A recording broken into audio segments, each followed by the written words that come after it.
We were really disciplined just to rehearse every night between 83 and 89. It's just crazy. But it kind of played against us eventually, where I must say we were also living in the same apartment in Montreal. When we moved to Montreal in 85, we all moved in the same apartment on top of a topless bar. And we really lived the Voivod thing full on. We had something going on that where we were really close friends and like a perfect team. We might have overdone it eventually, and at one point we just couldn't stand the Voivod machine anymore. And so by 91, actually right after recording Angerat and before mixing, Blackie left. Or during the mix, he couldn't agree with the mix that we were doing with Terry Brown, and he split.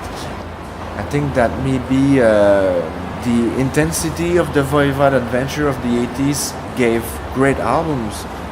I was told they were pretty legendary and all that, but it also took a toll on our personal friendship. And there were, the fact that Piggy stayed with me and I stayed with him all through these years shows that we had something, a connection. Blackie did leave for 17 years. There had to be bad blood there for somebody to be away for 17 years, and we barely talk at all. And Snake left for 8 years. But we started very young and didn't know anything else. And so in the early 90s, we all wanted to try something else because we had spent the 80s together working on this crazy thing called Voivod. We had achieved a certain level of success with Nothing Face, where we could finally move in separate apartments. Eventually we grew apart. I think that a lot of things needed to be resolved before we came back together. Snake was the first one to come back. And Blackie, I know he was really excited when I gave him a call in 2008 to tour the 80s material. But we barely spoke during 17 years. Whenever we'd cross paths, we'd be very polite, but that was it. So maybe, we were so disciplined and worked so hard and all that, but maybe we should have taken it a little easier in the 80s, and we could have spent the 90s together. I don't know, it's hard to tell. You don't know, and you never know. They turn out the way they turn out, and you don't have a weak record or anything, and maybe the Voivod somehow became real, because the concept of like this samurai peacekeeper war creator as a concept is almost self-destructive anyway. It's true, and I quite often thought about it. The fact that everything's happening in like apocalyptic world, and what I must say that whenever we split the band in the early 90s, we were all in our 20s. Now we're much wiser. You grew up together. And being like we're all in a 26, 27, and we still had our egos going on, and there's nothing like that now in the band. And what we are now has really nothing to do with the boiling band that we were in the 80s and early 90s. There were a lot of strong characters in the band, and it made for great material, but it was pretty tough to be functional. And now it's a piece of cake. Everybody's always happy, and there's no fights, and Well, and now you're living in the future world that you wrote about 25 years ago. So many people tell me like, how come like you were talking about these things 25 years ago and now they're happening, and how could you predict that? But I was just reading scientific magazines, and they were trying to predict that stuff, and mixed with Lord of the Rings and Dungeons and Dragons, which was the influence of the metal kids back then, That's what we get. But I read books sometimes. I read a book called We. It's a Russian book from 1908 or something, and it perfectly describes what's going on now. So there were other people way ahead.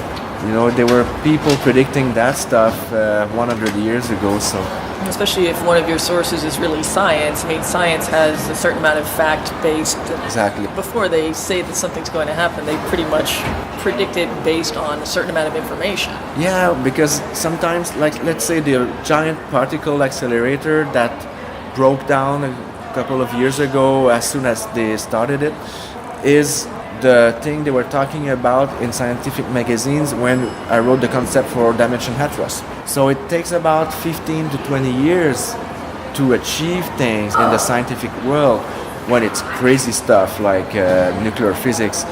So it's normal that they talk about it ahead when they start the research. When I was studying in the early 80s at university, I knew that people were already working on lasers that would be attached to satellites for Reagan's Star Wars project. And now it's called, again, I know it in French, but the bouclier américain. Well, you know, all the nuclear missiles attached or lasers attached to satellites circling the Earth has a name now, which I forget in English. My English is actually rusty. I should do more. Oh, it's a big sore thing between America and Russia, the remnants of the Cold War, actually. Obama doesn't talk about it that much, but Bush did a lot. It's just that I'm used to the French term. A bouclier is something you protect yourself with when you're under attack. Like armor. Yeah, like a shield yeah, sort of thing? that's it. That's the shield. It has the word shield in it, actually. I'm pretty sure. Yeah, and how it's like what influenced me back then is going on right now for sure. Yeah, that I can realize. I felt going into the year 2000 that I was jumping right into the future. And now that we are in 2010, it's even more obvious to me. And if you were going to write music, would you write music conceptually or would you write more personal? I think that I have a brain that connects everything. It's sort of a sickness, actually, where people would tell me, no, this is not connected to this, and I'd be like, yeah, if you connect this with this and this and this, you end up connecting this.